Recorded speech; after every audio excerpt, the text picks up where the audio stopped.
หนุ่มลาวที่โดนดูถูกว่าเป็นขี้ข้าไทยบ้างเป็นทาสไทยบ้างล่าสุดพี่น้องหอบเงิน100,000 บาทเพื่อกลับไปทำภารกิจเนาะ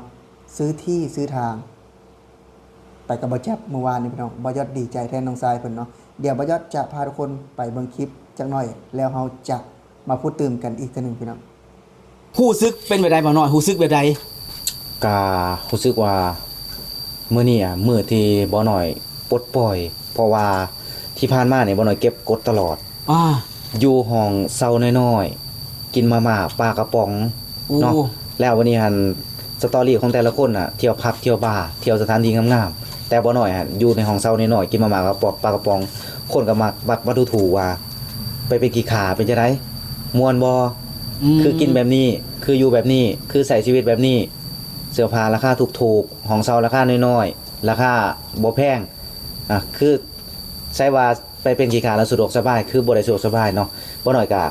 อดที่จะตอบเก็บกดมาตลอดเพื่ออยากเก็บเงินให้มันได้หลายๆเนาะมื้อนี้เป็นมื้อที่บ่น้อยปลดปล่อยเป็นมื้อที่บ่น้อยเอาเงินมาหาซื้อที่มาหาอ่าความฝันของบ่น้อยความฝันของบ่น้อยคืออยากได้เงินก่อนมาซื้อที่ดินและก็นี่เป็นอีกหนึ่งคำตอบที่จะตอบให้กับคนที่มักบูลลี่แรงงานลาวที่อยู่ในไทยเนาะคือว่าให้บ่น้อยเป็นหนึ่งคำตอบเลยกันเงินก้อนนี้เนาะบ่น้อยอยากบอกอีกเนาะบ่ได้เอามาอวดและบ่ได้เอามาอ้างไผอยากเอามาเป็นแรงผลักดันให้ทุกคนอยากเอามาเป็นกำลังใจทุกคนเงินเดือน 12,000 13,000 ของทุกคนน่ะล้วนแต่มีค่ามีราคาถ้าทุกคนรู้จักตั้งเป้าสวัสดีครับพี่น้องเบอร์สุคนเนาะหลังจากได้เบิ่งคลิปแล้วเนาะทุกคนแบบว่าดีใจน้ำบ่อน้อยบ่เนาะบ่ยอดก็ดีใจเนาะดีใจน้ำบ่อน้อยที่เก็บเงินแค่ปีกว่าๆเนาะสามารถเก็บเงินได้100,000 บาทพี่น้องเนาะคือจังเพิ่นในเนื้อหาคลิปเนาะเพิ่นก็บอกว่าเงินน้อยๆนี่แหละเนาะเงินที่เฮาเก็บแต่ละมื้อแต่ละเดือนเนี่ยพี่น้องเงินเฮาหาได้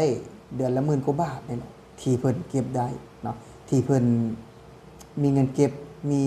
สามารถตอกหน้าเนาะสามารถได้ว่าลบคำสุปมาว่าเป็นขี้ข้าไทยบ้างเนาะโดนคนลาวดูถูกด้วยกันบ้างเนาะว่าเป็นทาสบ้างเนาะเพิ่นก็เอาเงิน100,000 บาทเนาะกลับไปแล้วเพิ่นถามว่าเพิ่นถ่ายคลิปโชว์บ่หรือว่าอวดรวยบ่เพิ่นก็บ่ได้อวดรวยแต่เพียงเพิ่นว่าอยากให้แรงงานลาวเนาะที่อยู่ในประเทศไทยนะพี่น้องที่อยู่ในประเทศไทยให้มีแรงผลักดันเนาะให้มีแรงกระตุ้นเพื่อจะได้เก็บคือเงินคือบ่าวน้อยอย่างเช่นบ่าวยอดเองนะเพิ่นเนาะบ่าวยอดก็มีอาจจะมีภาระหลายกว่าบ่าวน้อยแน่เนาะบ่าวยอดยังบ่ได้มีปัญญาที่จะเก็บเงิน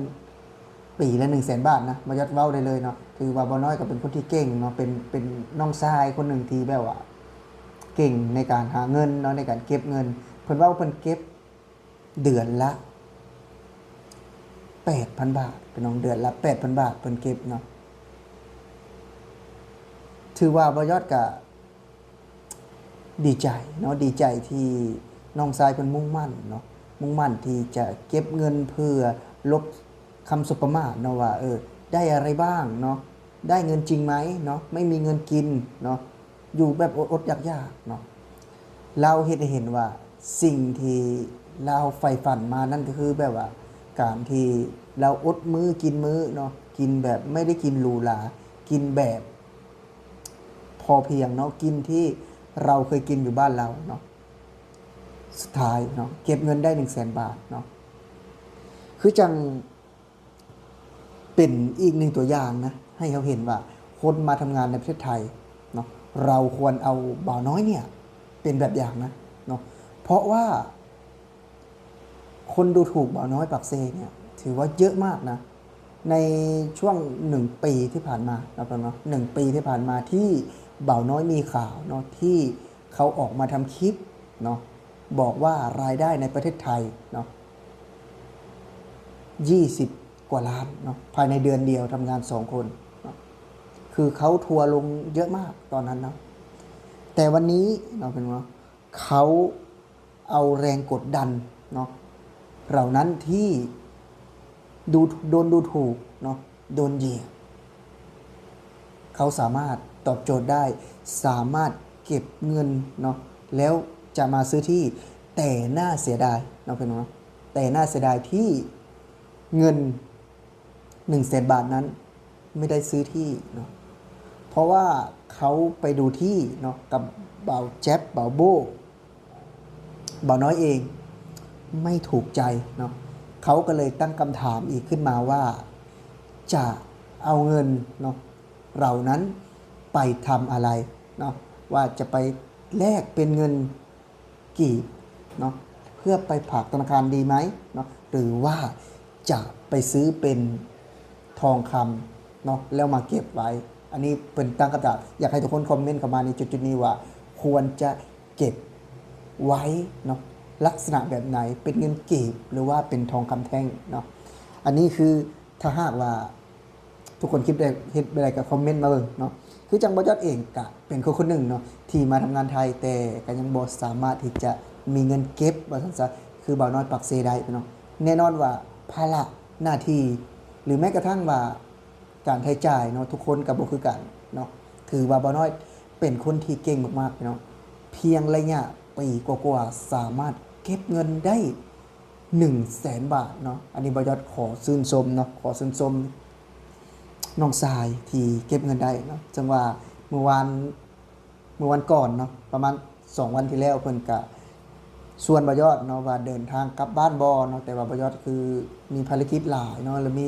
ภาระหลายก็เลยบ่มีโอกาสที่จะได้กลับกับเพิ่นเนาะเพิ่นได้กลับไป3 คนบ่าวน้อยบ่าวโบเนาะบ่าวแจ๊บคือจังภารกิจครั้งนี้เนาะก็เป็นความภาคภูมิใจของบ่าวน้อยปากเซพี่น้องที่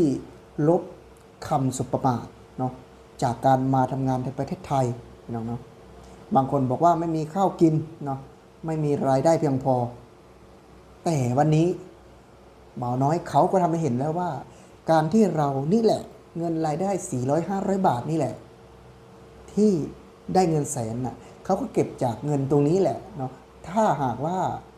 เงินรายได้วันละ500 บาทเนาะ1 ปีก็100,000 กว่าแล้วเนาะพี่น้องเนาะ1 ปีก็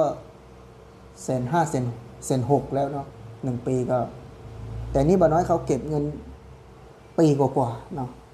ปีกว่าๆเขาเก็บได้100,000 บาทเนาะ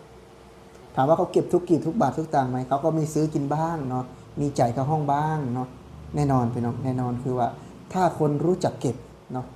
รู้จักออมจะประสบผลสำเร็จเหมือนบ่าวน้อยปักเซแน่นอนเนาะบ่าวยอดขอรับประกันแต่บ่าวยอดก็ยัง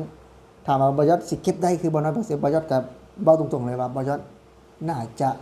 ทำบ่ได้เนาะที่แบบว่าหลาย100,000 บาทนี่หลายนะสำหรับคนขายแรงงานคือบ่าวยอดก็ถือว่าหลายนะเพราะว่าบ่าวยอดก็เลี้ยงลูกด้วยเนาะหลายอย่างเนาะถือว่ามันก็ถ้าหากว่าเราทำไม่ได้เนาะ100,000 บาทต่อปี เราก็ขยับขยื่นลงมาก็ได้ 50,000 60,000เนาะแค่นี้เราก็ภูมิใจแล้วเนาะเราก็ภูมิใจแล้วแต่ถ้าทำได้เหมือนบ่าวน้อยปักเซก็ยิ่งจะภูมิใจมากกว่าอีกขึ้นไปอีกเนาะดีใจมากกว่าขึ้นไปอีกนี่แหละพี่น้องก็สำหรับคลิปนี้เนาะบ่าวยอดก็ขอแสดงความยินดีกับบ่าวน้อยปักเซที่ได้เก็บเงินจำนวน100,000 บาทกลับบ้านไปอ้างมนุษย์ถ้ำเนาะไปคำแบบว่าไปลบคำสบประมาทพี่น้องเนาะถือว่าเป็นหนุ่มที่เก่งมากๆบ่าวยอดว่าเนาะสำหรับคลิปนี้บ่าวยอดสิขอลาพี่และน้องไปก่อนสวัสดีครับ